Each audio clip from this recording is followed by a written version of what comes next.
Legit out of breath.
Man, 5 minutes is a long time.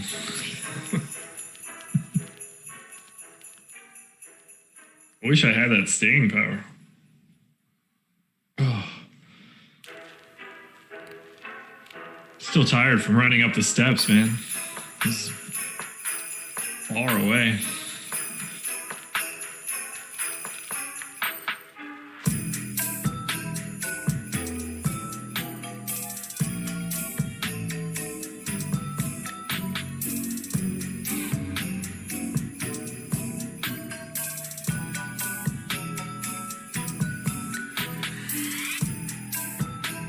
And we are live. That was almost mid-burp. What's going on, everybody? It is NFL Live Before Lock, and we have got a barn burner on our hands. Steelers and Bengals. What? We can play DFS on anything, so I will happily do it. I am Josh Engleman. I'm joined by Adam Scherer. Adam, how are you? Pretty good. Excited for, I think, you and I were talking before the show. As far as I can remember, Bengals coming in with like the second lowest team total we've seen from anyone this year. Ahead of the whatever's first, the Kendall Hinton Broncos. So should be an interesting game to watch. Yeah, this is barely an offense, so that should be fun to talk about. Steelers, obviously, just a hair better than the Bengals on paper. 14, last I saw at least, 14-point favorites in Cincinnati. Not that home field is a thing this year. But it's time to just dive right in. Adam and I are only here for about 30 minutes. So as you're getting in the door, please hit that like button. Subscribe to the channel. Trying to get those subs up to 50K. Laffy thinks he's better at getting subs than I am. So hit that subscribe button. That will help us out a ton. And hit the notification bell because you guys want to know when we go live. Otherwise, you'll miss the show. We've got Live Before Lock coming up immediately after this. We've got free NFL Showdown ownership projections for today. So if you want to check out our ownership, you are in luck. It is free. Link will be in chat. I'm sure Jordan can drop it if Nightbot doesn't get to it first. But we will start from a projection standpoint, from an ownership standpoint, from a sim standpoint, with a couple props first. From No House Advantage. I've got two of them for you. You ready? Yep. No House Advantage, by the way, the presenting sponsor of this show, running a contest for tonight. 2K up top. Well, 2K prize pool, 1K up top, only 46% full. So if you're trying to find some overlay, decent spot to find it. Ben Roethlisberger, 275.5 passing yards. How you feeling about 275 for Roethlisberger? I think the under there. I think it's not I don't think it's a really inefficient line, but I would lean toward the under. And, you do have kind of the added benefit of potentially getting there by the game just being out of control and Ben handing it off a lot. Yeah, that's true. It's also possible he's not throwing a lot of passes in the second half of this bad boy. He might need to get that in the first half. Here's the other one. This one I'm really intrigued by. Ryan Finley, 0.5 passing TDs. Over? Yeah, that's the same way that I felt when I looked at it at first. I feel like that's how they get one. Yeah, I mean, it's, I don't know, like one passing touch. That can come in so many different ways. Like they can be down 28, they can be down 35-0 with 6 minutes to go in the fourth quarter. The Steelers aren't going to care if they score. That feels like a really good prop. The alternatives for him are over under a half interception, which I think I like the over on that one a little bit more than the passing. Definitely like the over on that one. Yeah, and then 185 passing yards. I'd lean under. Yeah, same. So let's just talk a little bit more about what's actually going on for this slate. From a DraftKings perspective, Roethlisberger, the most popular captain, Deontay Johnson, Juju, both basically the same at the captain spot. Where are you looking at captain tonight? That's the wrong page. I have the projections pulled up, but not the top stack or not the captain page. I mean, Roethlisberger is obviously where you're going to start. Even though there's a risk that this game gets out of hand, there's also a good chance that it gets out of hand because Roethlisberger throws a few touchdowns. And the fact that one team on this slate has a 14-point implied total means that from at least a probability standpoint, as far as who's the most likely to do well, you can kind of cross off an entire team of captains. So I think Roethlisberger looks really good. The top stack or the top score percentage for him is a little bit higher than his captain ownership on DraftKings. I think looking to Deontay Johnson makes sense. His ownership projection at captain, I think, is a little bit lower than it otherwise would be because there is at least some perceived risk there after he was benched partway through last week because he can't catch. You had James Washington replace him, but he draws targets when he's in there. And it seems like the kind of thing where you're not going to try the Steelers, that is, are not going to try and just destroy Deontay Johnson's confidence by not putting him back out there and giving him another opportunity. So I feel pretty good about his upside there. Okay. Is there anybody, we probably need to do this right now. What are your thoughts on Steelers in the captain spot today for their defense? Not normally something that I think we would ever have a conversation about. I think today might be a little bit different, but I'm curious to get your thoughts on it. I'm still not interested in it. Okay. In any format? In any way, we're talking GPPs, cash, whatever, that's not going to be your cup of tea. They are picking up some ownership. Yeah, I mean, I don't know. They're still $7,200 defense. You still have to, you're most likely not going to win a tournament because they just have a good game. You probably still need them to score, which they clearly can in this spot. But it's not like they're not getting ownership either. I mean, it's not, I guess it's not as bad a play as normal, but okay, I'm just not really interested in them. Anybody not at the top in ownerships, or anybody that you're interested in taking a flyer on that wouldn't be the Steelers defense? Not really. I mean, Chase Claypool's getting less ownership than Johnson and Juju. He's obviously someone that can go off and just give you 2 long touchdowns and be someone that you need. So I think that at his low ownership, it makes sense. Tyler Boyd also relatively low owned. You expect him to get plenty of targets. T. Higgins is even less expensive. He's had at least 8 targets in 3 out of the last 4 games. The problem, of course, is that these targets are coming from Ryan Finley. But if the Bengals do somehow hang in this game, which I think is something that you want to think about when you're building showdown tournament lineups, is kind of, if this game doesn't go exactly as expected, how do things change, from where median projections are? And if the Bengals win this game or are competitive in this game, and it's not because the game is 10-7 or something, then you have to assume that Tyler Boyd, some combination of Tyler Boyd, Gio Bernard, T. Higgins, most likely the receivers, though, I think, are having good games. We're on the same page there. From the MVP side of it on FanDuel, this one is pretty clearly, to me, Ben Roethlisberger at the top of the heap by a mile. This is going to be another one of those situations where I think that he's going over-owned in the flex spot, significantly less owned at the MVP spot. You should play a little bit more. Would you agree with me on that one? Is it the same narrative we have this week? Yeah, it's the usual. You don't have the pricing difference, so he's just not getting enough ownership in the MVP spot. Any other potential MVPs that you're looking at on FanDuel? The rest of it kind of looks rough. We've got a bunch of guys packed in that like 6 to 9% range in ownership. Seems like most of those guys should probably be there as well. Is anybody standing out to you? Benny Snell is only 9,500. If Roethlisberger doesn't have a good game, there's a good chance that it's because a lot of the scoring and a lot of the workload just goes to the running game between Snell and Samuels. So with Snell only getting 8% ownership, Alex has him with a 14% chance of being the top scorer, actually second highest on the slate behind Roethlisberger.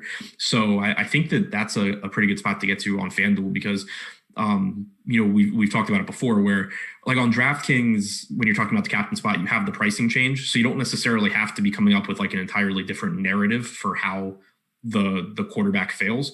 But since there's not that pricing change on FanDuel, you need the running back or you need whoever you're playing in place of the quarterback to like actually outscore the quarterback. And the easiest way to do that isn't by going to a wide receiver on a half-point site where if they score a touchdown, it's coming from the quarterback. It's going to the running back and going to Benny Snell here. That makes some sense to me. Anything else you want to touch on from a captain standpoint or from an MVP standpoint across FanDuel and DraftKings? No, I think that's about it. Okay. Then let's move it along to two more things that I need to touch on before we kick it on over to the Live Before Lock crew. One, you can still use the promo code Caruso. It ends tomorrow at NBA Lock. You can get our NBA package for $1 through December 29th. That's projections, ownership, boom bust tool, lineup builder. We've got even more coming throughout the season, so keep your eyes peeled for that. But if you want to get an idea of what we have for your first 8 days of the NBA season, it's the perfect opportunity to do it because it's only going to cost you $1. So use the promo code Caruso when you check out. And that will get you our NBA package. I'm excited for it. I know Adam's excited for it. He and I will be on a ton of NBA content over the next couple months. And I'm pretty sure we're both very, very happy about that. Also, go to our Twitter account at Awesemo_com. Doing a little bit of a giveaway. Hope you guys can get this question right, but check out the pinned tweet. Who's going to have more passing yards today? Ben Roethlisberger or Ryan Finley? One person that gets it right will be randomly selected to win a free year of Awesemo Plus NFL. That's a $250 value. Now, I know people are probably thinking like, it's week 15. Like, what's that going to get me? It's a calendar year. It would start now, and you would still have it for the first however many weeks of next year until you get to today's date or whatever date that you would end up activating that free content. So Awesemo_com, at Awesemo NFL, and follow Side Action HQ. That's another one of the requirements. You have the opportunity to win a free year of NFL Awesemo Plus. Good stuff. Let's move on over to the utility side. Tops of the heap right now in terms of ownership, and it's pretty easy to talk about ownership right now since it is free today. Ben Roethlisberger. Do you have any issues with Roethlisberger's ownership right now in that flex spot or utility spot or whatever the DraftKings version of it is? No, not at all. It looks like it's actually a little bit too low. So it looks like he's actually, according, using Alex's Sims, a little bit too low at captain and a little bit too low at utility or flex. Yeah, he looks fantastic tonight in all sorts of ways. Then we work our way down, and ownership is really murky. We've got Juju, Deontay Johnson, Benny Snell, Ryan Finley, all like right around 30-ish%. Who else stands out to you at the high end from as a flex or as a utility play on DraftKings? We'll talk about value as we work our way down. So it's back to Deontay Johnson. I think the same thing applies where he'd probably be getting a little bit more ownership here, just like in the captain spot had last week not happened. But he still drew 7 targets last week, even though I think he played 28 snaps. I'm pulling that back up now, but I looked at it the other day. Yeah, he played 28 snaps last week, still was targeted 7 times. And again, it's just not someone that I expect to remain in the doghouse long term. Prior to his 7 targets last week, 12, 13, 16, 11, 10, 3 and 15. So I mean, this is someone getting tons of targets, getting targeted a lot when he's on the field. I think that he's just going a little bit lower owned than he probably should be. Okay, I understand exactly where that's coming from. As we work our way down the salary tier, what else stands out to you as guys that may be going underrepresented? Is it Ryan Finley? Is it even more of Cincinnati? Like, do you have interest in T. Higgins, or are we starting to get different with, maybe taking a stand on someone like Benny Snell? So I do have interest in T. Higgins just because he's cheap and he does get targets, inefficient targets, but targets. The one guy, and I don't know if you wanted to go this cheap yet, but Jalen Samuels at $800, only getting 9% ownership, I think is kind of low just because of how he was used last week. We got the news that Benny Snell is expected to start, but Benny Snell is like $6,200 on DraftKings. Jalen Samuels is $800, had 4 targets last week, had 4 targets the week before that, had 4 carries last week as well, which is much less important. At $800, if you just catch a couple passes out of the backfield, you're paying off that salary. The caveat, of course, being that you still you're paying it off as far as that salary, but you still need the expensive players to do well. If the expensive players don't do well, then getting 6 points or 5 points from Jalen Samuels is still useless. But if it does let you get the entire Steelers passing game in your lineup, for example. So I think that he's just cheaper than he should be. Do you expect to have a lot? Given his ownership right now at, what'd you say it was, 5%? Yeah. What do you think is a reasonable amount in that regard? I mean, it would depend on the rest of my tournament lineups, which, I'm not playing. So it's kind of hard to say there. I'm planning on playing in the cash games. Okay. Just because, again, I think that the floor for him at that salary I think his floor is higher than that salary. He should probably be, I don't know, $1,400, $1,500 just based on the fact that I think he catches a couple passes. Anybody in between, say, Snell and Jalen Samuels that stands out to you?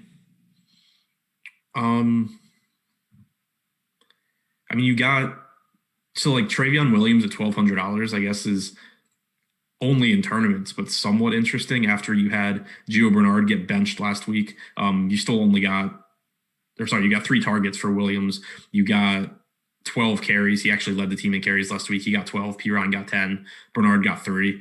It's not like the Bengals are playing for anything. It's not like we expect this to be a competitive game. It wouldn't be the most surprising thing in the world if they're just hey, you go run the ball. So $1,200 for him at very low ownership. It's not something that I think is super likely to work out by any stretch, but he is really cheap. And the Bengals, some random guy stepping up for the Bengals certainly wouldn't be the craziest thing in a game like this.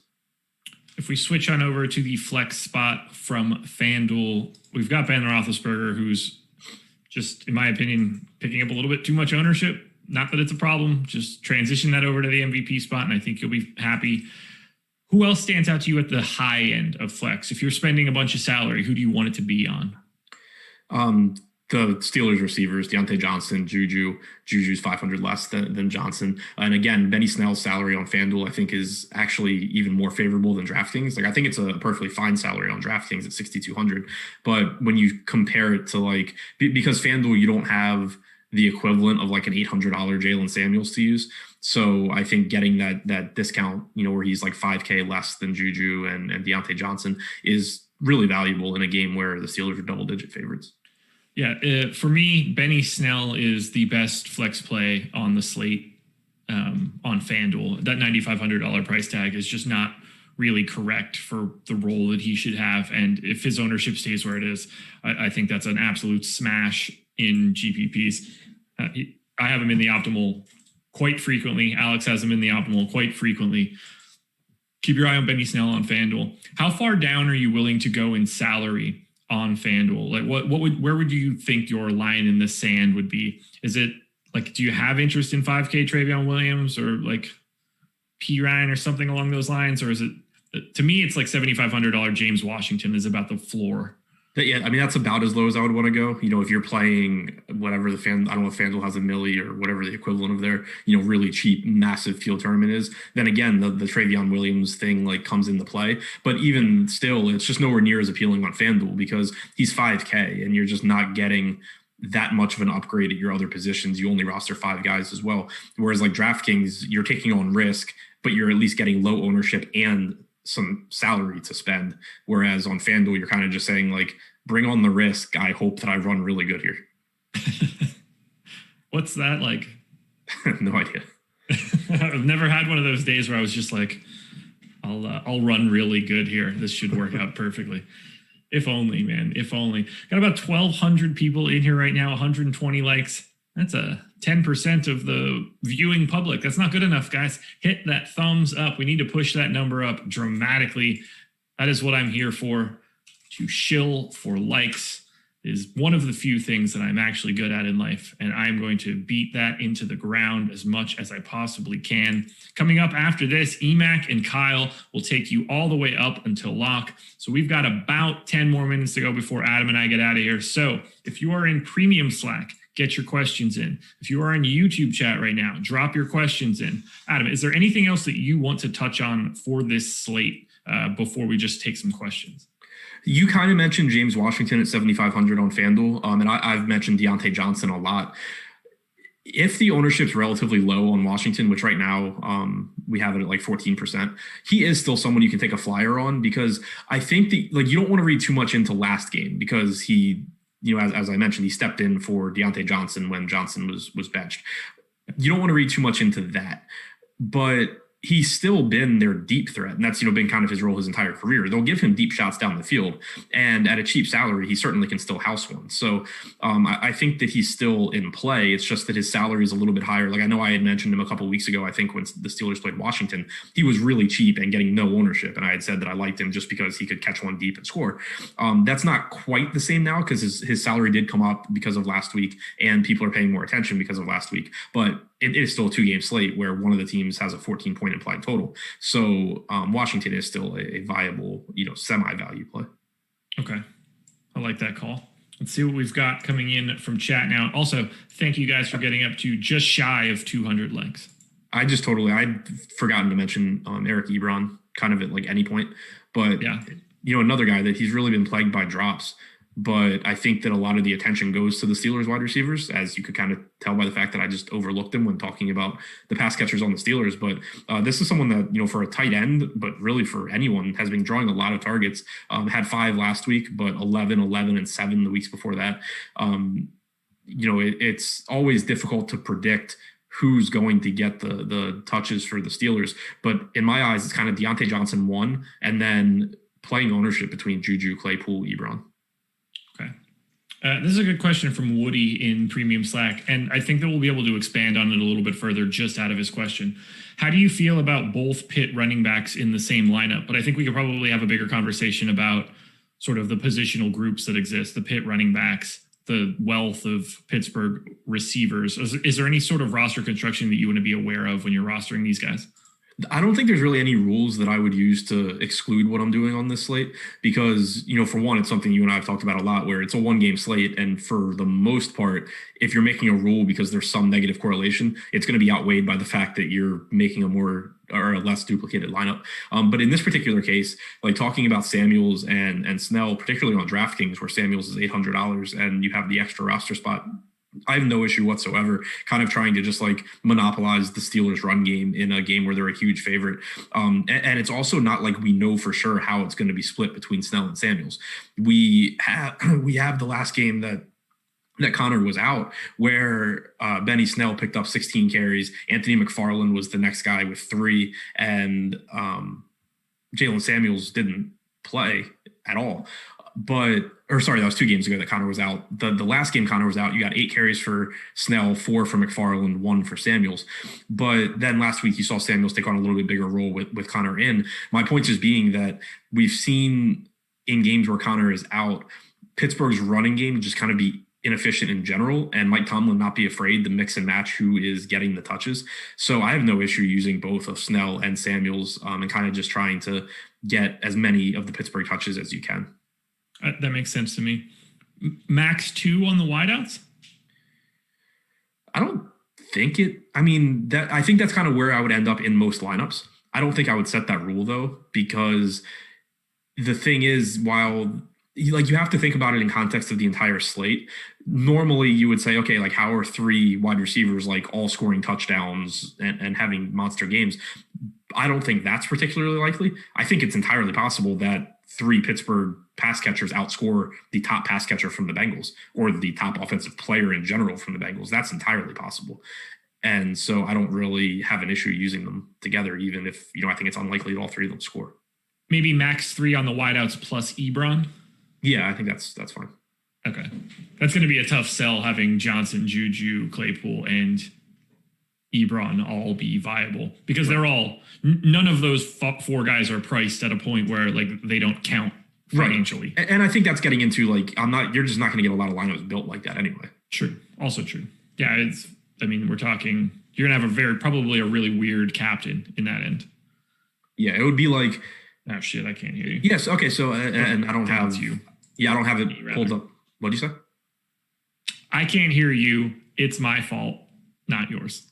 Okay. But I'm working on it. I don't have the DraftKings building page in front of me. I'm trying to pull it up quick, but like if you ran something, and I'm trying to see if it would work, but if you ran something like Jalen Samuels at captain and then multiple pass catchers, like I think that's fine. It's not optimal from like a correlation standpoint, but people aren't going to do it either, I don't think. So I think that I can hear you now. You're in my speakers and not my ear, but we'll see. People can hear me. That's really all that matters at this point. We're going to be out of here in 7 more minutes. So I'm going to start hitting you with more questions now. Thank you to Woody for that question because I thought it was a really good place to start. Let's see what else we have. Yes, everybody, Connor is out. I promise you that that's the case. What else do we have coming in? Not a ton of questions. Sample or Boswell? Boswell. Just because he's on the Steelers. I love a question too, by the way. I think I might have my headphones back. Say something incredible. Something incredible? There it is. There we go. I'm back in business. Premium Slack. Get your questions in. Sample or it's P Ryan, right? What? It's not Perrine. Oh yeah, like it should be Perrine. Yeah, P Ryan. God, that's annoying. He must have got made fun of a lot as a kid. What else we have? Josh is on acid. No, Josh is not on acid. Josh forgot to turn off the Bluetooth on his phone, and for some reason, it'll just snatch my AirPods from my computer, which is really annoying. James Graham, is Ship Boswell's brother? Do you look like Chris Boswell? It can't be worse than the Dustin May comparison. Let's see.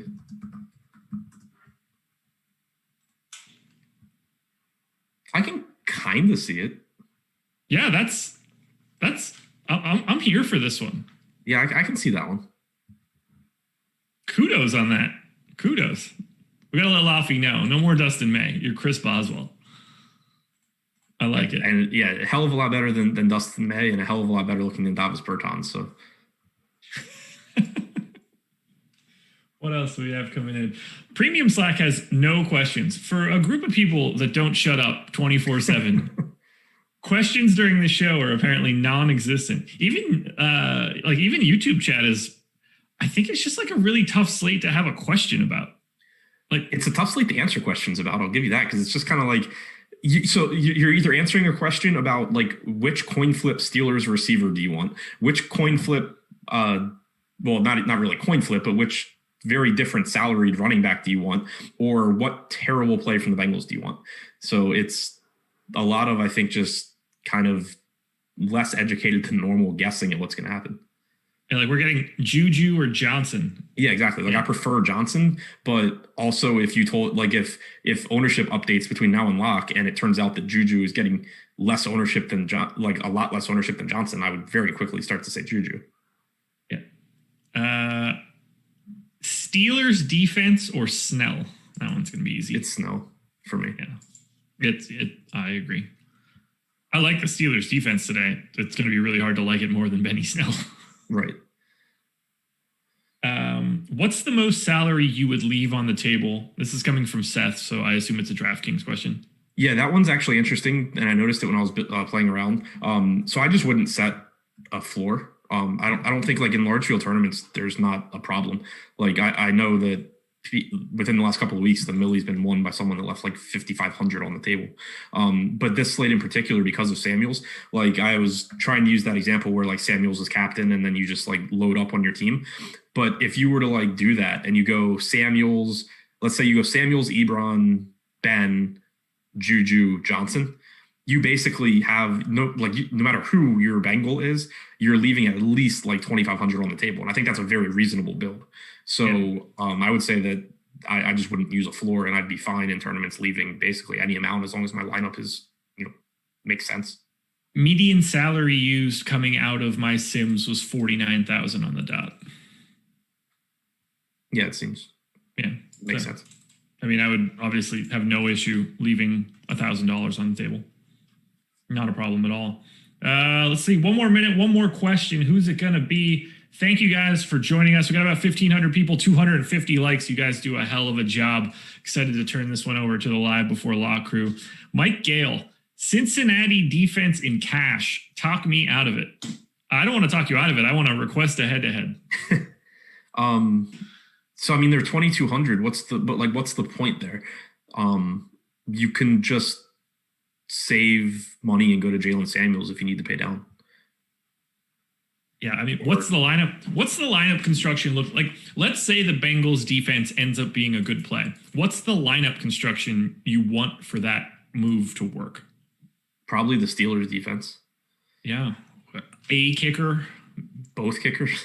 Yeah. Well, because like my thinking is like, if the Bengals defense does well, so you're basically saying, let's say this is a low scoring game. That means the Steelers defense probably did well. It means that none of the pass catchers probably had big games. But from a cash standpoint, it's really, to me, either find $1,800 for Chris Boswell and take the kicker floor on the team with a 25-point implied total, or save what was it, $1,400, go down to Jalen Samuels. Chances are it's going to be a couple of points difference, and Samuels is going to beat the Bengals a decent amount of the time. Yeah, and then just get better players throughout the rest of your lineup. There it is. 7:14. Time to transition over to the Live Before Lock crew. Don't go anywhere. Stay on this link. Nothing's happening. We're going to fade out. And then like 30 seconds from now, you're going to get EMac and Kyle. So enjoy that. Good luck tonight. I don't know when the next NFL game is. The schedules are crazy for the holidays. So happy holidays to everybody. Adam and I will probably be back for like Live Before Lock if it exists moving forward. But NBA is coming, and I will be on the strategy show tomorrow. So come check it out. Adam's on Deeper Dive at 5. Enjoy it.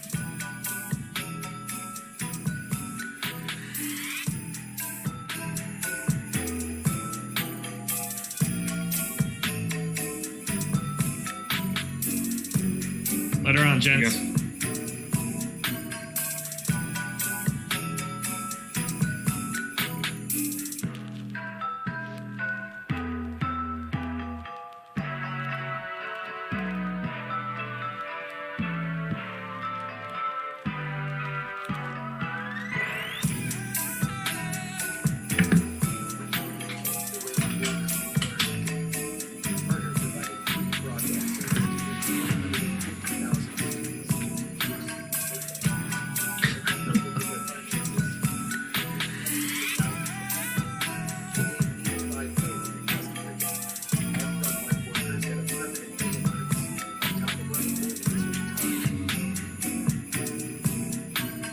I was going to ask about that. I'm sorry. I'm trying to change that page. I'm good one.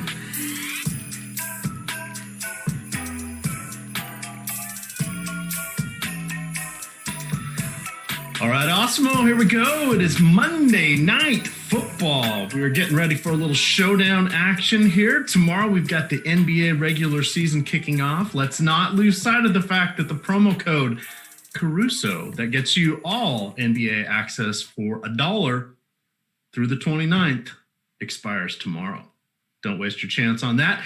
Today I am joined by Kyle Dvborchak's younger brother, Kerry. Kerry, glad you could make it in. Sorry, Kyle's feeling a little under the weather. What's going on today? How'd that driver's ed test go? I failed. It was the worst part is is it you gotta do the parallel parking, and they put pins in the cones, and I clipped one of the pins with my mirror and knocked it over, and I failed instantly. And I looked back at the lady, and she was like, "You failed." And I was like, "So do I quit?" And she was like, "You can do whatever you want," and I quit. All right. Well, that's good. No, actually, Kyle's here. He is the man of many looks. So today, he said yesterday he was going to shave the beard. It's gone. It's gone. And that is the true story. That's how I failed my driver's test the first time, and I was not happy. Oh, did you really? Yeah, literally, it was one of the pins that stick out of the cones. They have these like flags, like on a golf hole flags that they put in them so you can see them. And my mirror clipped it and knocked it over. And I asked the lady, I was like, "Can I just quit?" Interesting. No, back in my day, we had to hand crank the car started and all of that stuff. So, I didn't have to worry about mirrors. Those weren't invented till later. But in any event, yours was a dinosaur riding test. They said, "All right, hop on the Tyrannosaurus Rex." You're like, "Come on, giddy up." Pretty much. Oh, goodness. All right. Well, we've got all sorts of fun ahead tonight here. We've got a game that may not be very fun, but we never know, because as we saw yesterday when the New York Jets went in to LA and beat the Rams and thereby risking the shot at the number 1 pick. I guess this goes to show us two things, Kyle. One, they didn't mean to lose that game against the Raiders. And two, what the hell are they thinking? You play for pride. I get that. I understand everybody's got to go all out, but wow, that's to make it this far and to not get it, because people are saying, "Oh, but they have this." Jaguars have one loss as well. The way the strength of schedule works out, the Jaguars actually have the advantage. Now, conceivably, I think that could change. I didn't see if that was a live strength of schedule or if it was just based off of last year, how everybody gets the strength of the schedule to start at the beginning of the year. But nonetheless, they're now down to a tiebreaker and they don't have the first one in their favor. So could be a little bit of trouble there. All right, let's look and see what we've got going on here. Thank you to Adam and Josh that got everybody warmed up there with Live Before Lock. We definitely appreciate that. You're going to be seeing a lot of those guys on NBA content as we do the crossover period here. You're going to see a bunch of us pulling double duty and such. You'll probably get to see me on a couple shows during the weekend as well. We've got some articles and all our other content dropping tonight. We have NBA projections. Everything is up and ready to go. 2-gamer tomorrow. Reminder, promo code Awesemo to get yourself in for $1. That expires at the end of tomorrow. So definitely take advantage of that. And that does get you all access Slack, which is where a lot of cool things happen, including office hours for sports other than just NBA. So check that out. Let's see. Anything else? Oh, yeah. Friday is Christmas. So that means there's a 4:30 NBA game. There's also a 4:30 NFL game. There's also a 5-game NBA slate. We have 3 games on Saturday, 11 on Sunday, and then 1 on Monday. So let's jump on in here to our notable inactives. Brandon Allen, Randy Bullock, which is, did I say the promo code EMac? That's good. Promo code Caruso. Not Awesemo. Oh, I misread the message. There we go. It's a little warm in my room. I got my little snowman guy on, so I'm ready to go. Little shoveling of the snow once again here. But Randy Bullock, not active. So you want to go with Siebert, the kicker for Cleveland. Brandon Allen's out. Logan Wilson, Alex Redmond, Keaton Sutherland. On the Pittsburgh side, we have Josh Dobbs, Antoine Brooks, James Conner. Not a bit of a surprise, but they ruled him out this afternoon. Kevin Dotson, the guard, and Isaiah Buggs. We'll get to the James Conner part here very shortly, because this is going to be a key thing. But we are going to be inferring a lot of different things for today's game. There's one obvious script. The Steelers beat the hell out of the Bengals. How that happens could happen in a few different ways, and that could utilize different personnel. From that point, there's really not an obvious play. It's cold, but not freezing. Weather looks like it's going to be in the low 40s, might dip below 40 at some point during the game, 5 to 10 mile an hour wind. So I wanted to call that out. And then the free content today, before we get into the analysis, I'm going to drop that into Slack. That is the Awesemo Showdown single game ownership projection or percentages. So we'll talk about that as well. Kyle, I'm going to turn this over to you here. We've got Ben Roethlisberger checking in as the most highly projected player on both sides by a nice little stretch. He's going against the 29th passing DVOA. He's thrown the ball 42 times in 5 of his last 6 games. What's he going to go for tonight? What do you feel is a decent pass completion percentage if they're up, 21-3 at the end of the half? If they're up 21-3, I mean, against terrible defense and the way he's throwing, which has generally been like a little less aggressive, like when you look at like Juju and Deontay Adots, I don't know, he could throw like 80+% completion percentage on a ton of passes too, which is a really interesting dynamic that we have, that not only could he throw a lot of passes, they could complete a lot of passes, he could still not go for a ton of yards if, say, Juju goes 10 for 10 for 50 yards, which like legitimately based on his ADOT is possible. And they could still continue to throw with that 21-3 line into the second half. They're one of the teams that, like, early season Seahawks, not Seahawks anymore, like mid to late season Chiefs, where they don't really care too much if they're up or down. They have just chosen to abandon the run. And it's like James Conner hasn't been great, but it's not like he's like Todd Gurley or anything. I think this is a philosophical choice that they've made. And I mean, arguably it makes sense when you've got fine, whatever middling running back play and one of the best receiving trios in the league. And Ben Roethlisberger's played well as well. So it makes sense why they're doing it.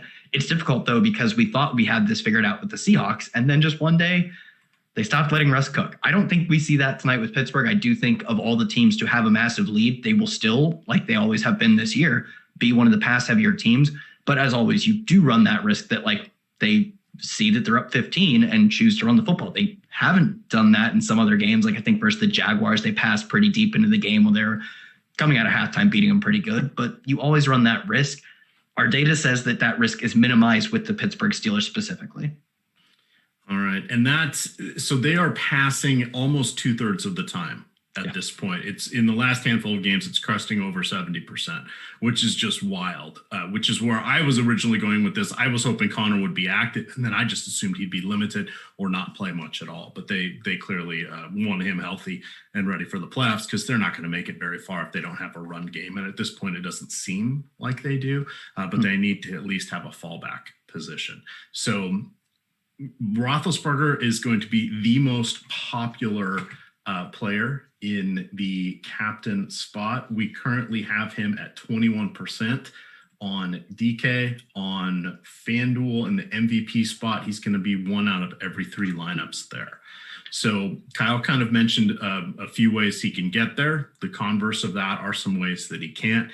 This is your biggest leverage spot against the field, if you so choose. If I was building just one lineup, it's going to have Ben Roethlisberger in it. I wouldn't go for the full fade, but you can put him in the flex. Now, granted, you're getting, you're not going to get the multiplier that you would if he was in the captain or in the MVP spot, but you're not completely losing out either. This gets particularly interesting on FanDuel if it's the running backs that end up scoring, or on DraftKings if we get a lot of PPR points for the receivers. That's how they can outperform Roethlisberger on that one. If he's going to spread the touchdowns around, that would be the way to get to him on that one. All right, we kind of hit a little bit on the running backs, but here are just setting this up for you. Cincinnati is the 18th rushing DVOA. They're allowing 4.6 yards per carry, which is the 6th highest rate in the league. Pittsburgh is basically, I believe the technical term is butt-ass last when it comes to yards per carry. It's horrible. Benny Snell is a decent option. Jalen Samuels, finally healthy and active. The only issue here, the Steelers, how many times do you think they've topped 20 carries in their last 7 games? In their last 7 games. I know Connor was actually getting a decent role with that. It was in the first 6 or 7. I'm going to say 2, and they've lost, only losses have come recently for them. So I'm going to say once. It is once. Nice. And I think it was 23 carries. They got 15, 17. One game they had 12. So it's not really been a lot, and they haven't even really been flirting per se with 20 carries. Now, Samuel's very interesting on DraftKings. He is $800. I like that. On FanDuel, he's 7,000. It's half point PPR. I think we project him for, let's call it 3 targets and 3 carries. Let's get him in that 6 to 8 opportunity realm. If you are doing that, you could still end up projecting him for about 4.5 points. It's not very exciting. It's not glamorous. That's why on DK, where he's 800, makes a big difference. Snell, both sides priced him like he is, well, not the number one running back, but Connor really wasn't really priced like a number one running back either. On FanDuel, you've got Snell at 9,500. On DraftKings, you have him at 6,200. So palatable in both situations. We're really going to need a touchdown from him. What do you think happened? Let's just play it out. The second half, Steelers are leading by a couple scores. The game is in hand. It's Blitzburg, the steel curtain. Insert your favorite Steeler defense nickname here. Is it going to be Jalen? Is it going to be Snell? Does Anthony McFarland is active? Is it going to be him? What do we have here? I think it's possible that they're really routing the Bengals, which is absolutely possible. That it would be Anthony McFarland. I just don't think Jalen Samuel, he was a tight end H-back type of player coming out of college, and they mostly use him as a pass catcher so far. Like, honestly, he gets like wildcat snaps before he's actually going to be the between the tackles banger. Like he did. It was the one game where Mason Rudolph was involved. Yeah, exactly. They were like just trying to. Yeah, that was brutal. What a terrible team last year. It's incredible they even made as far as they did on that defense. But yeah, they use him in any way that is not between the tackles. They use him as a fullback, H-back type. I probably could use him as a tight end, honestly. Between the tackles isn't going to be his thing. So I think they would probably skip immediately over him and move to Anthony McFarland if they're up 25 in the fourth quarter or whatever. I do think, though, because Benny Snell is traditionally their backup, and since we didn't know till late, we knew a few hours beforehand that James Conner wouldn't be playing. I'm guessing James Conner is close to healthy, and they're just holding him out because this is a game where you're probably comfortable holding him out.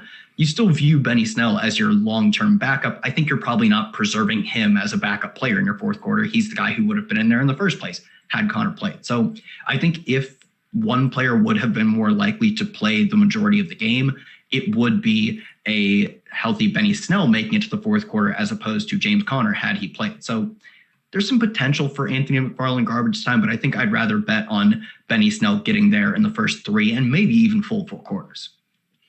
All right, let's move on to the wide receivers because here's where it is going to get very interesting.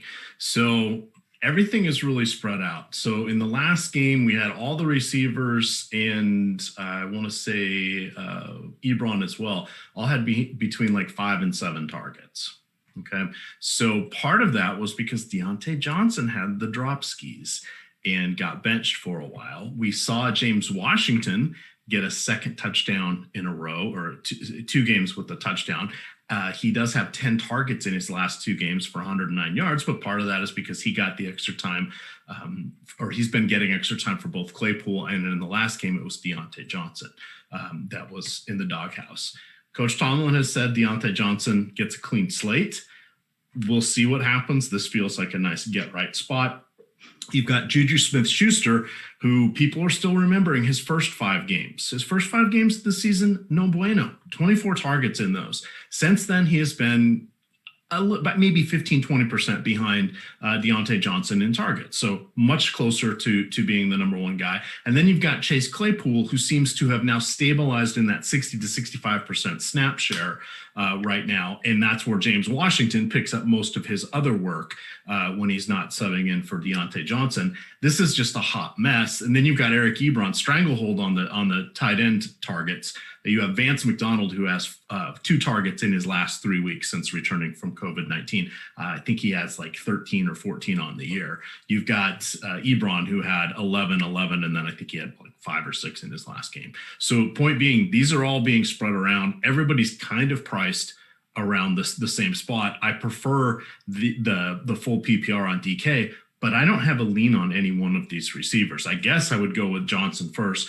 Probably Claypool second. He's just a little bit more dynamic. Juju third, and then Ebron would be fourth because it's flex play. We don't have to worry about the tight end on these. How do you want to handle this whole receiving core here? And we'll include Ebron in that. Yeah, I think you laid out their roles pretty well. I mean, of course, the drops from Johnson are like comically bad. Like they just like bank right off of his hands to the dirt. But drops are like best predicted. I'm sure there is like a real NFL player personal reason that he's dropping all these passes. Maybe he's got the ups like Carson Wentz. I don't know. But the best way we have to predict drops is simply the guys who get the most targets. So that's like an indicator that he's getting a lot of targets, and he's like dropping a lot of them. But you can just see these things disappear sometimes. Like some players fumble the ball really poorly. Like Ezekiel Elliott has always kind of been a fumble guy, but this year has been a whole new level. What happened in the first 3 or 4 years of his career?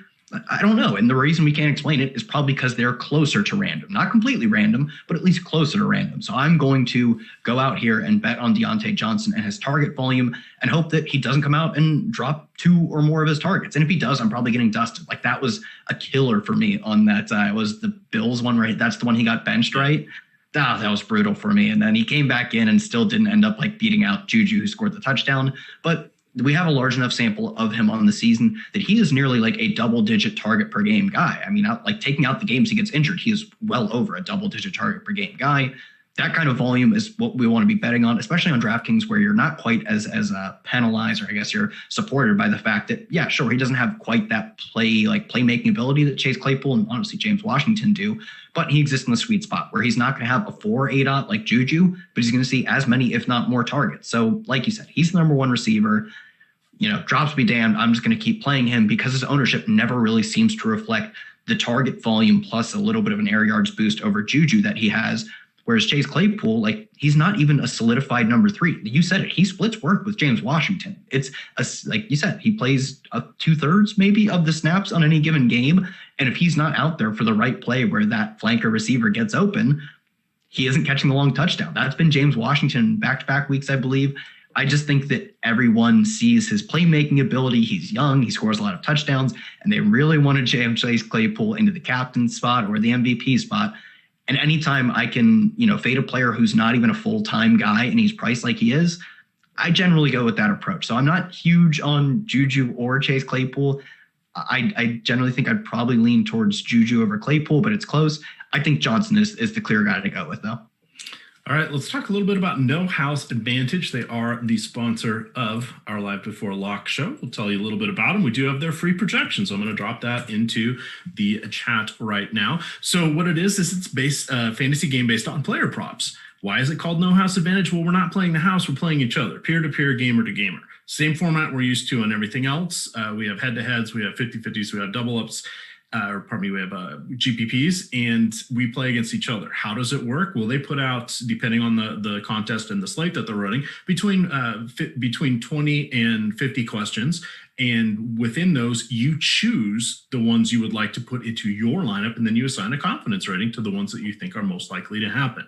Sounds a little bit complex? Nope, not really. That's why if you go click on that link that I gave you there for the Awesemo page, it's fully self-explanatory. So for example, we look at, Deontay Johnson today. The line is 5.5 receptions. We are projecting him for 6.5. The median projected outcome is 6.2.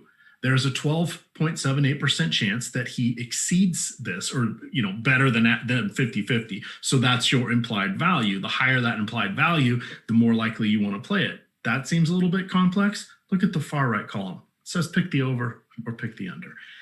5.5 catches for Deontay. Would you like to go over or under? That feels really good. That feels really good. I was looking at it's super funny that they still lined. I'll go over with that. They still lined, I believe, Ryan Finley at half an interception. God, he feels like a 2 interception guy. I think like on one slate, I've seen a guy lined at 1.5 interceptions on like one single Showdown slate. I've been on Live Before Lock. This should have been the second one, man. That's rough. I'll definitely go over on Deontay. I mean, obviously, I have this bias where I can tell you I've played a lot of Deontay and captain. So, of course, I want him to go over. But his target volume and his ADOT, which gives him a fairly high catch percentage, especially if he can ignore those drops, if he can get over those, it really does secure in a very solid catch total for him. So I'm definitely not going against our projections. I'll take the over there. Yeah, and the thing, someone was asking me about that. Can you take the James Conner and the under? No, I believe the player has to actually play in the game for it to be eligible. Otherwise, you'll get no score on that one, because otherwise then everybody would be picking the players that were out. So definitely give that a look over there. The other one I found interesting is Ben Roethlisberger at 275.5. We're projecting him for 286 yards. Adam mentioned it on the earlier show. There's a lot of ways that Roethlisberger doesn't get there. They get the score up early, and they're just playing to run the clock. They're not worried about it. Since he's down big, they might be looking at some of their running backs to see what they've got.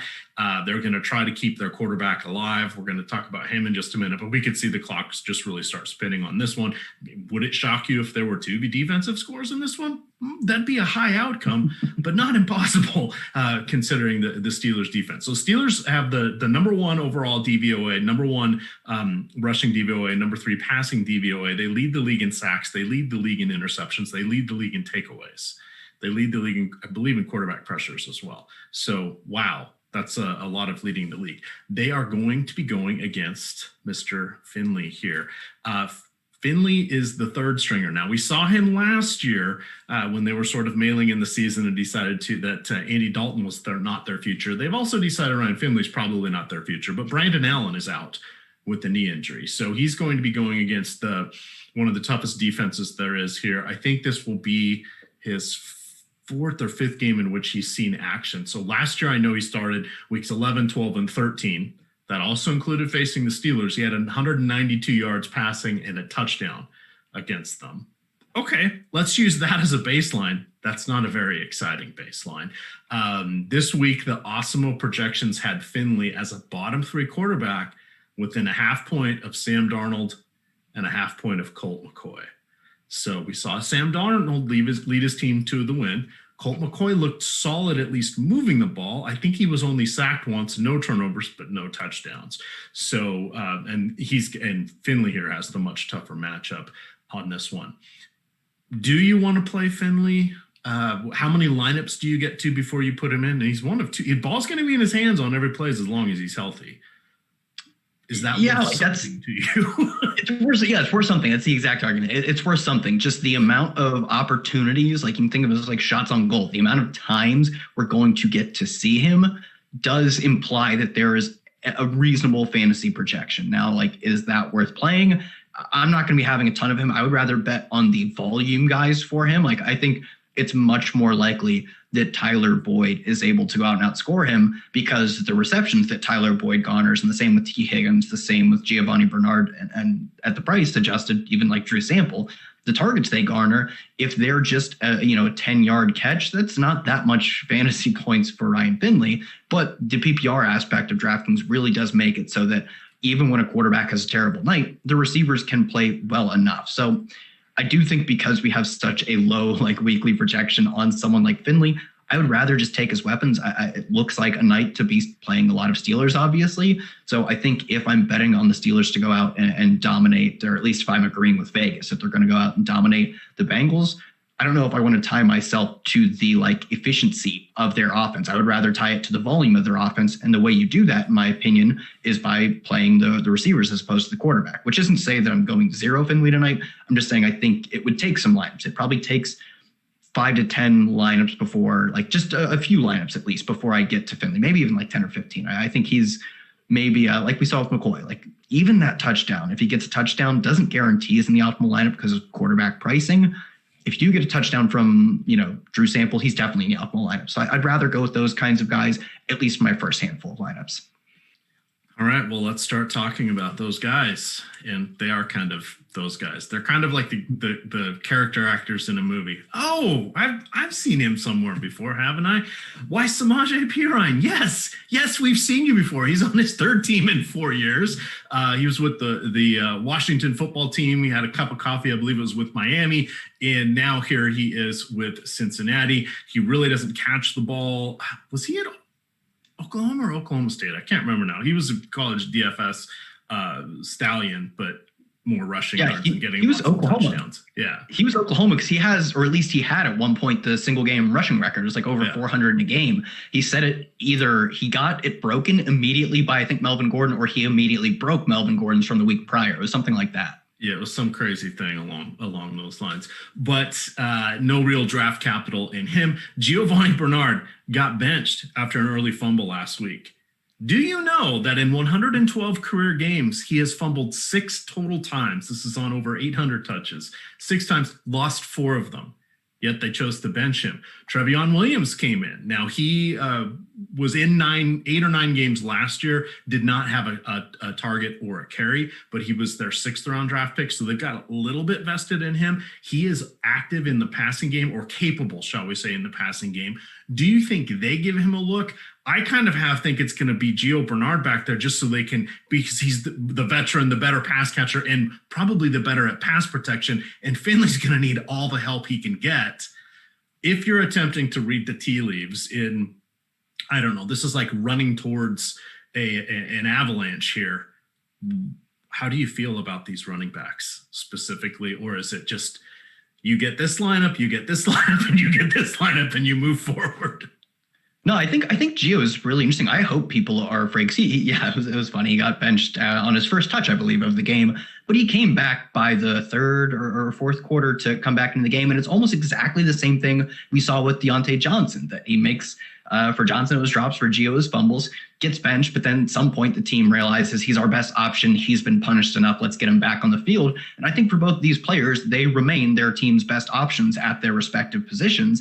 So there's not really much of an incentive to keep them on the bench unless they go out and do the same thing again, which for Gio would be fumbles. But like you said, apparently, I didn't know this, apparently he's a guy who never puts the ball on the ground anyways, but fumbles are also random. Like, there's no reason to predict that it will happen again this week. And you showed it. Not only are they random, but they're infrequent. So me playing Gio is just a bet that he doesn't go out and fumble on the first drive. Because if that doesn't happen, we can feel fairly confident he is going to dominate both the carries.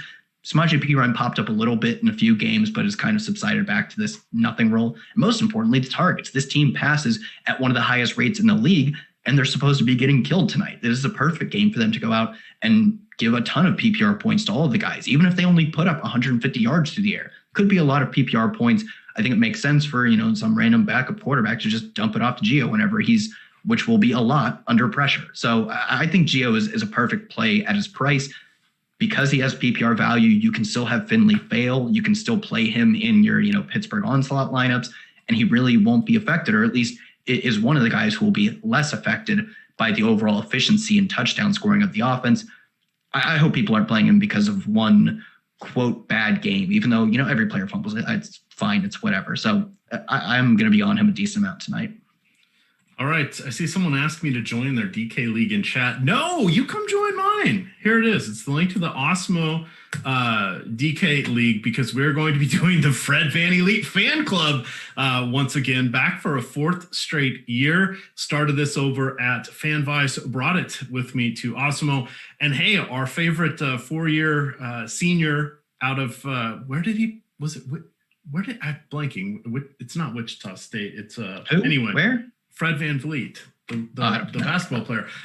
He signed a big contract now, so he is now no longer Fred, the underdog. He is an amazing big contract guy. So I'm Wichita State. It was Wichita State. Okay, well I should remember that because the Shockers. There we go. All right. Jordan missed that one. We've got some fun here, so jump on in there, and we will get that launched for every game that the Raptors play. All you got to do is, if you win that contest with an Awesemo avatar, you get 1 free week of All Access Premium. If you are top 3 in any large-scale GPP of 5,000 people or more, you will get an Awesemo 1-week subscription as well. If you are rocking the Awesemo avatar, check that out on the homepage. There's a link. I will drop it into the Slack chat as well. But for those of you that want to get something for free, that is one way you can do it, by having our avatar on your accounts. Okay. So how many pass attempts do you think Finley is going to get? 28, 30? I think he could even get pretty reasonably above 30, just because the rate at which the Bengals pass, like, they are one of the pass heaviest teams in the league, as I said, basically at the same rate as Pittsburgh, but probably for different reasons. Pittsburgh philosophically has been passing well, no reason to go away from it, regardless of who's under center. Like, Joe Burrow was fine. I don't know how good he was. I thought he was okay, but they were losing a lot. So they didn't really have a choice as long as that holds up this game, which would be surprising, not shocking, but surprising if it didn't. They're going to be passing a lot. The real prohibitor to their passing volume will just be, can they sustain drives? Like, it doesn't matter if you pass on every single play, if you go 3 and out and get intercepted on a ton of plays. So I would maybe project them closer to like a 35 range. It's maybe more, it'd be interesting to see how many completions they get because Finley is a third. This is where I'm going with that. So 35, we feel 20, 22 completions. Yeah, that's what receivers can 22 completions support these days, and which ones do you want to go to? So we have T. Higgins, we have AJ Green, and we have Drew Sample, University of Washington tight end, second round draft pick. He's getting about 4 or 5 targets per game, but nothing overly exciting. And I'm missing someone. Oh, Tyler Boyd. How can I forget Tyler Boyd? I don't have a lean for any one of these guys. I kind of like the AJ Green being healthy. They're all priced appropriately for this nearly impossible matchup. This is the John Wick. I gave him an impossible task. So this is it. What's Cincinnati going to do here? You haven't seen John Wick if you don't know that line. You seen John Wick? That's super funny. I was literally just watching like YouTube clips of John Wick today, but I've never seen any of the movies full through. It's just like, I was like, well, here are the action scenes. Why would I watch anything else? It's a movie so bad it's good. So bad it's good. All right. Well, they made 3 of them, obviously. So bad it's good. Okay, what do you want to do here with the wide receivers? I'm not playing AJ Green. Like, you couldn't pay me to play AJ Green. I get he went out and got like 6 for 62 and a touchdown, but the entire season of data on AJ Green says at best he's a guy who's able to draw targets and never converts on them. And at worst, like I think in the 2 games before last week, he had 0 catches on like 3 or 4 targets. Like maybe he was injured early in the season, but honestly, I just think he's dust. Like it's more that the field at least has a decent amount of interest in him. I'm looking at his flex usage ownership, and it is about 15%.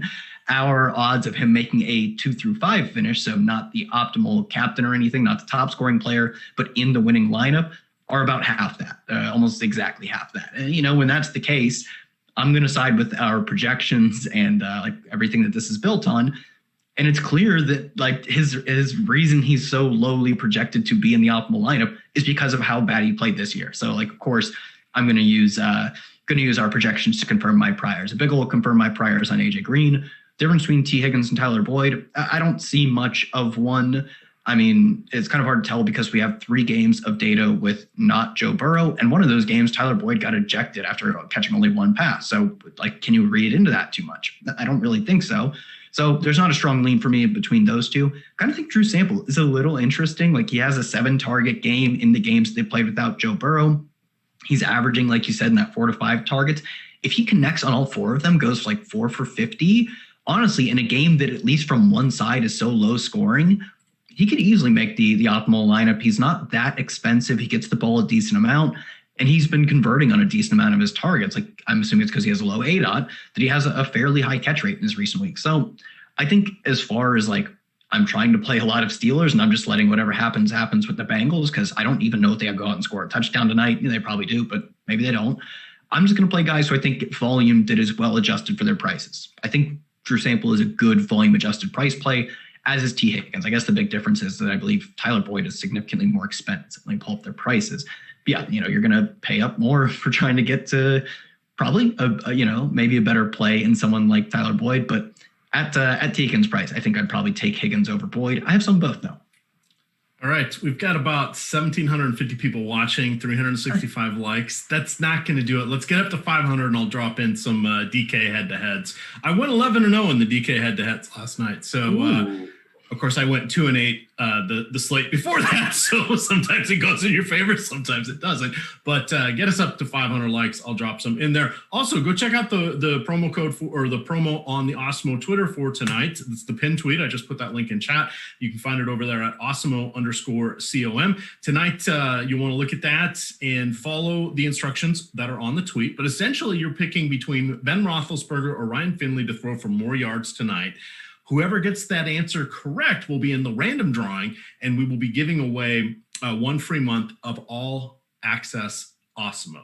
So go over there, click on that link, get over to that pinned tweet, and get in on the fun. You want to follow us on Twitter. We're doing flash sales and we're doing a variety of other things. So it's the best way to see what is going on at any given time. But check that out, Awesemo_COM over there on Twitter.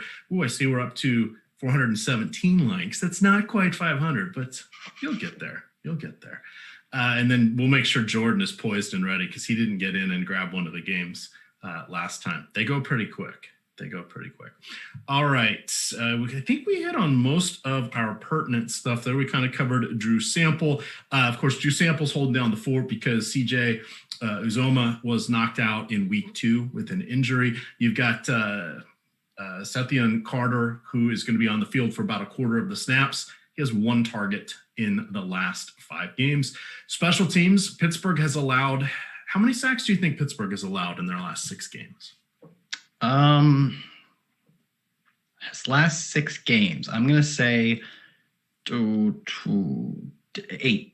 The answer is always 1, Kyle. The answer is what? Really? That's 1. Crazy. Even in games they were losing too. Like I would have, like if you told me early in the season when they went 10-0, I'd be like, well, yeah, they probably didn't get sacked a lot. Ben Roethlisberger throws the ball quickly. That's crazy.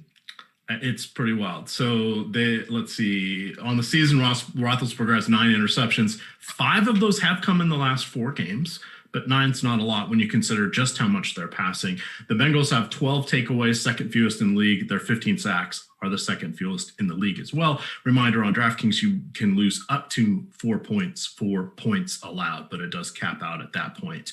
I'm going to set the over-under at 2.5 turnovers and sacks for the Bengals defense. And I'm taking the under.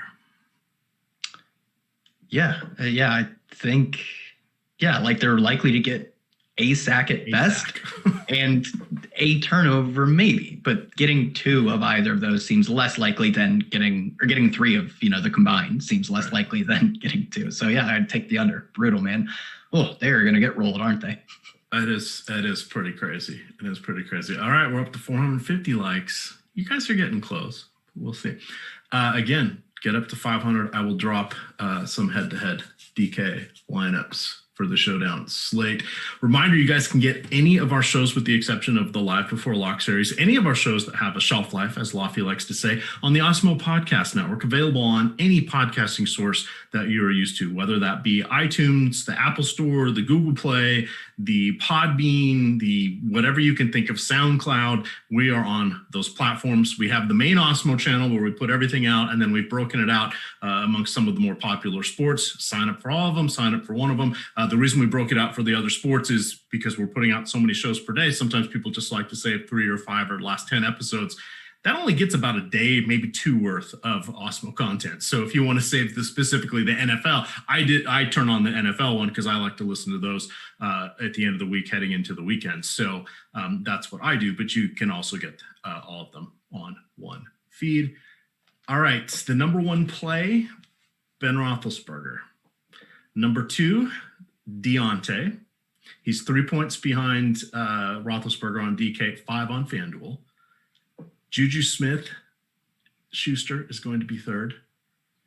Chris Boswell is 4th. The highest I've had a kicker is this game, is 4th. The lowest I've had a kicker is Austin Seibert, who is 11th. I have not done that to a kicker yet this year. That's the dichotomy that we have. I'm bringing up kickers right now because this is kind of important. If Seibert gets a field goal, he just about pays off his number. Not necessarily in the raw points, but in the amount of points that we feel that are going to be scored in tonight's game. If he has a shot at 2 field goals, all of a sudden now we're talking that's the equivalent of a touchdown. It is important that we put some perspective here on the kickers. What is your approach tonight? I'm setting my same rule. Basically, I'm saying play two of the kickers or the Steelers defense because I'm not going to get any Bengals defense, but that's my rule tonight.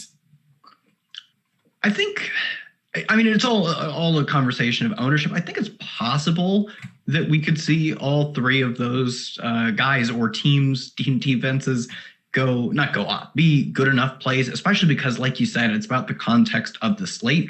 Like we could very much, if the Bengals go out and kick 2 to 3 field goals and score a touchdown, it could be a lineup where they're 4 Steelers and 2 Bengals. One of them is whomever scored the touchdown, and the other is the kicker, who, like you said, would have scored a touchdown scenario.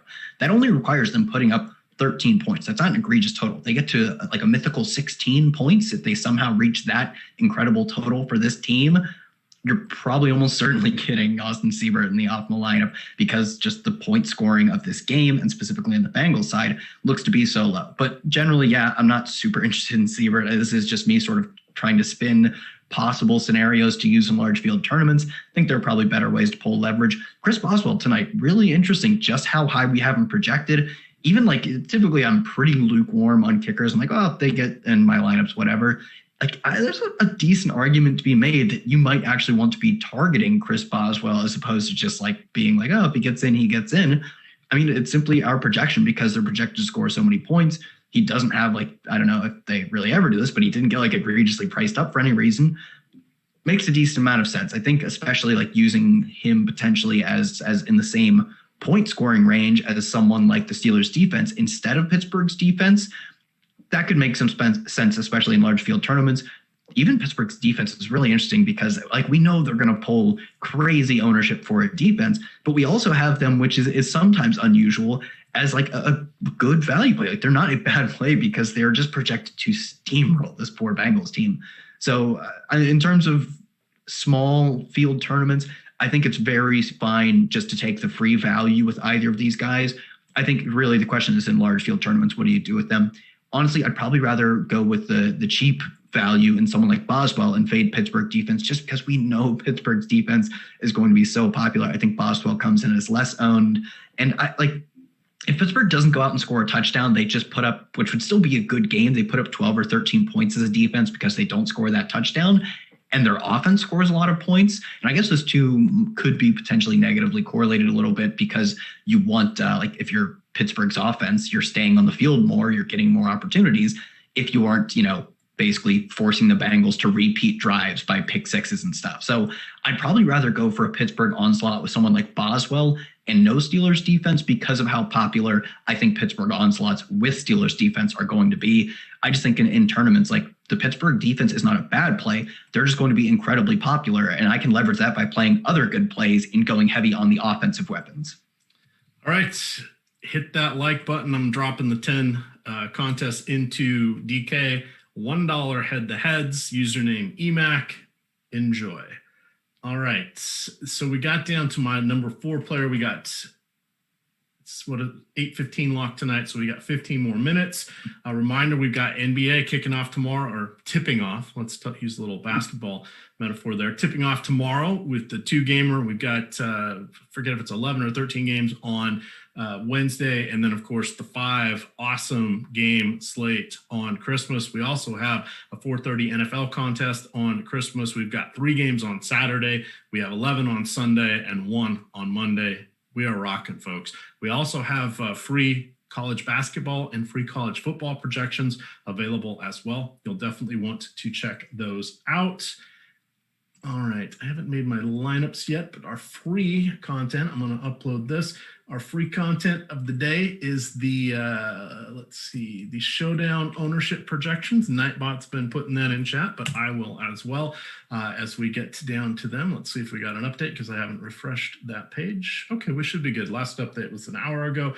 So nothing dramatically has changed. The overall ownership on DK for Ben Roethlisberger is going to be 75%. I would suspect that might come in a little bit higher, the smaller field tournaments that you were in. On FanDuel, it's 95.6%. Wow. How many lineups would you need to build on FanDuel before you get away from Roethlisberger as your number 1? I mean, I think it depends on your contest size. Like if you're playing in the largest contest, like it's especially on FanDuel with the lower overall roster size, like he's definitely the best play. There's no doubt about that.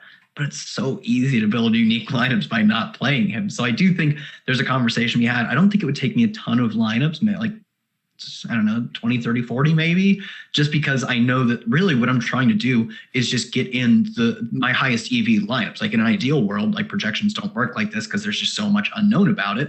is I would project out the EV of every single lineup. And maybe some people can do this, like really advanced statisticians could do this, but I would just project out the EV, which ones are, and in tournaments, that's essentially like which are most likely to take down first, and do it solo, because in Showdown, that's something we have to focus on, or single game, as FanDuel calls it. So I think it's very possible that some Ben Roethlisberger lineups pop up as very plus EV because they're feasible. Let's say Benny Snell goes out and scores twice, and you don't get a ton of like yardage, they take an early lead on 2 Snell long runs or something. That probably means we don't see a ton of Roethlisberger. At that point, you could have, Bengals feasibly outscoring him. If he only throws 1 touchdown, you could have, it's hard to dream up, but not impossible, that the Bengals, a handful of Bengals score similarly to Roethlisberger. You play Snell at, MVP or whatever, Deontay Johnson and Chase Claypool, one of them gets a bunch of catches, the other one scores the lone Pittsburgh passing touchdown, and then you play some Bengals. I think it's feasible. So I don't think it would take me a ton, because I'm just trying to get in plus EV lineups. I think with that much of the field playing him, there is some value to be had in not playing him in the largest field tournaments. In 100 or even 1,000 man, you're not as focused on building a lineup that fades the chalkiest of the chalk to get unique and leverage. So it really does depend on your contest size. If you're max entering the biggest contest, it wouldn't take me too long to get to non-Roethlisberger lineups, I think. In small field contests, I'm still playing all the Roethlisberger. All right, you brought up some good points there on the leverage aspect. How are you feeling? So I'm playing one lineup in the Millie on DK tonight because it's part of a promotion they have. 25% of the field is going to be on the Steelers defense. I was going that route, but you really need them to score a touchdown. Do you think that they have a 25% chance or greater of scoring a touchdown? Just putting it another way for people to think about it. I know you've said this is your leverage spot, but to try to help them understand the math. No, I think you laid it out perfectly. Think about how many touchdowns, defensive and special teams touchdowns did we get on this past main slate? I can think of Dallas had one. There was the Saints almost got one. They blocked a punt and went for a safety. Yeah. Maybe there was not that many this week. Let's throw in 2 or 3 more. That's still not 25%. And even if you boost the numbers for Pittsburgh because they are not a league average defense facing a league average opponent, which when you look at the main slate, obviously factoring in one game not being on it, or when you look at the entirety of the week, sure, they have a more likely chance than almost, it has to be, than any other team that played this week. But does it boost them to 25? I really think that is so far-fetched. And yeah, they can have a good game and go out and not score a touchdown. But like you said, you probably need, or at least really want, that touchdown to make them in the optimal lineup. 25% just seems like a way too generous of a projection by the field. All right. Let's see here. What do you think the league? So Devontae Johnson is the league leader in drops. How many do you think he has on the season? Oh, man. 11, 12. So he has 9. The second most is 7. And then the next most, there's 14 people with 5. And then there's about 20 people with 4. So even though he has the drops, it's now granted it has to be catchable. It's got to be, so there's a different definition between uncatchable, between catchable, but they're not putting a drop against you, and a drop. So 9 in that context is a little bit more, but it's not quite as devastating as one would think. It's perfect though. And I like Deontay Johnson. I'm already telling you that I have this positive bias towards him because I'm playing him. I'm going to have money on him tonight. If he doesn't do well, I will lose. And even with my positive biases going in favor of Johnson, I still well overestimated. Well, you said 9. I was 33% ahead of what he actually had. So even for me having everything going to want to say he only has 2 or whatever, I even well overestimated it. So if you're not playing Johnson, I just remember that you have probably vastly overstated the actual frequency of his drops. The importance of his drops is that he could get benched, but the frequency of them is actually fairly low. All right. In Slack, I am dropping the Awesemo NBA Twitter handle. Follow that. We're going to get to 10,000 followers. We're only a couple hundred away. There will be a nice big giveaway when that happens because we got to welcome in the NBA season. So check that out. Go ahead and follow us. We have Awesemo. It's Awesemo NBA. We've got Awesemo NFL. We've got Awesemo MMA. We've got Awesemo Odds. Definitely follow those. They're doing all sorts of giveaways, flash sales, etc. So check that out. That's not a bad way to go. And I see that NFL Hall of Famer Kevin Green passed away, a member of the Steelers, 49ers, Carolina, the Rams. I think he played 14 or 15 years. At one point was amongst the NFL sack leaders. Phenomenal player. Passed away at the age of 58 today. No cause given, but we say condolences to his family. All right. As we are looking here, we've got 9 minutes to go. I am going to play Claypool. So this is my Millie Maker lineup. So I'm going to play Roethlisberger, Deontay, Claypool, and Samuels. Now I'm going to put in two. I think the key is two Bengals here. Or I go kickers, Steelers kicker, and then a Bengals player. How are you feeling about that one? I feel like you've got to get weird with this with like these last two. A T Higgins? Yeah, I mean, yes, but like the last spot then has to be incredibly weird because I am sure a ton of lineups are going to be built with that starting group of Steelers. Like Samuels is the easy way to get up to all the good plays. And you're probably correlating Samuels with Roethlisberger because if you play Roethlisberger, you're paying the most at captain. So necessarily you need to save money elsewhere. Oh, so let's take Roethlisberger out of captain. I love it. Let's put Johnson in at captain. We'll put Roethlisberger in flex. I got 9,500, so I can get anybody I want. People are going to go with Claypool, so I'm going to pay up for Juju because he's incredibly expensive. Yeah, the last time I was on a show with Pittsburgh on the slate with Alex, he was just talking about how Juju is running a route on like all the dropbacks, like he's drawing targets, even if that's not always super high ADOT targets. And he's typically like been kind of overpriced and not having a ton of big games, which all of those things sound, other than running a lot of routes, sound like roughly negatives. But really, the thing we're doing is looking for volume and guys who are going to be low owned relative to their volume, especially. So, like, I actually have more Juju than I'm comfortable with tonight because, like, I've been so disappointed by what he's done this season because he just racks up targets and is unable to do almost anything with them because he's not being a yak monster, but he's not going downfield. So there aren't yards before he catches it and there aren't yards coming after he catches it, but he gets a lot of targets and he's not going to be super popular. So I think Juju is probably a decent contrarian play, maybe only in the flex that's what I have him as right now, is mostly a flex player.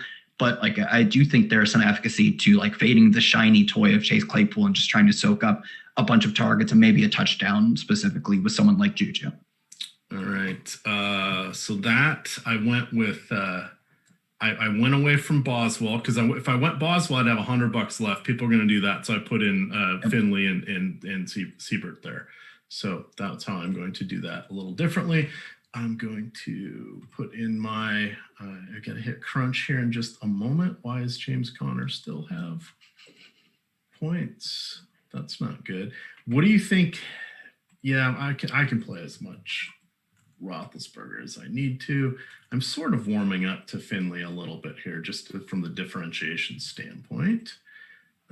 Let's see. Let's go 25, 25, 20, 20, 20, 20.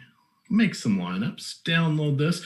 People are asking me what my cash game lineup was. Well, if you're playing me, you can always change the pivot, but I got Big Ben in the captain spot. Mentioned I was going to do that. I've got Bernard, Boswell, Claypool, Deontay Johnson, and Siebert. So I ultimately ended up going with two Bengals because I didn't want to go with the full onslaught. So we'll see how you guys end up countering that.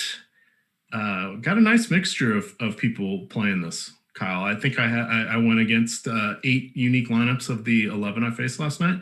So it's pretty cool. I appreciate everybody having a little bit of fun with this one. Did you get duped at all? No, I actually didn't. And I even gave my lineup out on the air. So sometimes you win, sometimes you lose, sometimes it rains. Crash Davis, wise man. All right, I'm going to download and then upload. Which player are you terrified of not having enough of tonight? This is a slate. Typically, when we don't have running quarterbacks, I'm generally fading quarterbacks at captain. I have a lot of Ben Roethlisberger in the flex. I might even be over the field on him at flex because so many people have played him at captain specifically that not as many are going to play him in the flex. So it's both quarterbacks. Like, I'm just generally viewing this as a lower scoring game overall. And on the Pittsburgh side, there are a lot of guys who can rack up PPR value, and I have a lot of Benny Snell. So it's either quarterback. For Finley, it could even be in the flex because I'm not super high on Finley. And for me, even though I have a lot of Roethlisberger, if he goes out and throws a touchdown to 3 different guys, I'm drawing dead. So hopefully we don't have that happen. I'm fearing both quarterbacks at captains, especially with Roethlisberger. I am on the margins with everybody here. My Deontay Johnson, Schuster, and Roethlisberger, I'm above the field at captain. So that makes me happy. It's hard to get above on much more than that because those guys are so expensive. But let me get this uploaded here. Riveting, I know, but at least I had all my rules built. Looks like I'm running almost exclusively 5-1s with a handful of 4-2s. I have a feeling I am not going to be alone in that assessment. Man. It's probably a lot of, quote, leverage in playing Bengals heavy lineups. That seems like if you are hunting for non-dupe lineups, like if that is your primary goal, which I've heard different theories on like what the optimal play is in the millie. Some people are truly just building lineups with the idea like, does this have a chance to win? Is it not going to be duplicated? I mean, we saw the Jets go out and end up knocking off what was the Rams. So any team can beat any team. Now, is it incredibly unlikely? Yep, it is very unlikely. But in the off chance that the Bengals go out, and even maybe they don't have to win the game specifically, just keep it very close, going like 4-2 with Bengals is something that if you have the fortitude to do, it's got a decent chance of a much greater chance than like a 4-2 Pittsburgh lineup of solo winning specifically. The solo is key there. I don't think it has a better chance of winning outright, but solo winning, Bengals heavy lineups are a weird, interesting proposition. I do not have any. Oh, there we go. I've got three person lineups. That's it out of my 100. So there we go. So that was just kind of for perspective. Another thing I wanted to point out as we're 2 minutes away from lock here, and now my mouse is frozen. Hopefully I'm not frozen. Nope, I can see you guys moving. So the one thing that I wanted to point out, and this is, I actually got to chat, and I mentioned this on the other show, but I got to chat with our buddy Tom JK, who reminded me that there are different ways to win at Showdown. And one thing I've noticed in dropping in and this is just kind of a fun experiment, and I'll keep doing it as long as we keep getting those likes, but putting in my head-to-heads, very rarely am I getting them duped. Now, do I think that's incorrect? Do I think there's a perfectly optimal head-to-head lineup? No, I don't. I generally think on most slates there's like 3.